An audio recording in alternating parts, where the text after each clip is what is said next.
Morning বন্ধুরা, সকাল সকাল চলে আসলাম সেই ফরফরানি বৌদিমণির বাড়িতে। ফরফরানি বৌদিমণির বাড়িতে কি হচ্ছে দেখেন। ফরফরানি বৌদিমণির বাড়িতে হচ্ছে দেখে কুমড়ো ফুলের বড়া, তার সাথে এখানে একটা তরকারি হচ্ছে পাঁচমিশালি তরকারি, আর এখানে কাঠের উনুনে বৌদিমণি রান্না বান্না করছে। পুরো ঘেমে গেলে তো। কেমন আছো? ভালো আছো তো? সব সময় এরকম ভালো থাকবা আর হাসি খুশিতে থাকবা। আচ্ছা, তুমি বলে একটা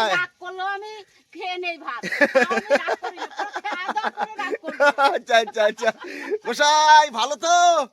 একদম একদম একদম। আচ্ছা, এই যে একটা ফ্রিজ কিনলে আমাদের পার্টি মাটি দেবা না? আমরা কি পাবো না?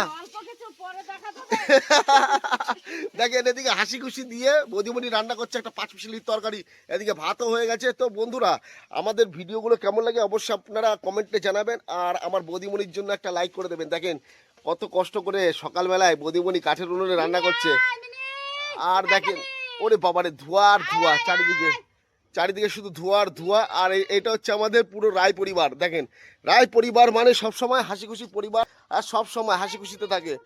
আর এটা হচ্ছে তুষারদের বাড়ি, এটা হচ্ছে আমার বৌদিমণির বাড়ি। আর দেখেন, এটা হচ্ছে দাদার দোকান। দাদা ব্যস্ত আছে একটু, কেননা সব কিছু নিয়ে দাদা যাবে স্কুলে। ছোলা সিদ্ধ থেকে শুরু করে ঘুগনি সিদ্ধ সব হয়ে গেছে। তো বন্ধুরা, টাটা, দেখা হচ্ছে আপনাদের সাথে আবার পরের ভিডিওতে। ভালো থাকবেন, সুস্থ থাকবেন। Bye bye বৌদিমণি।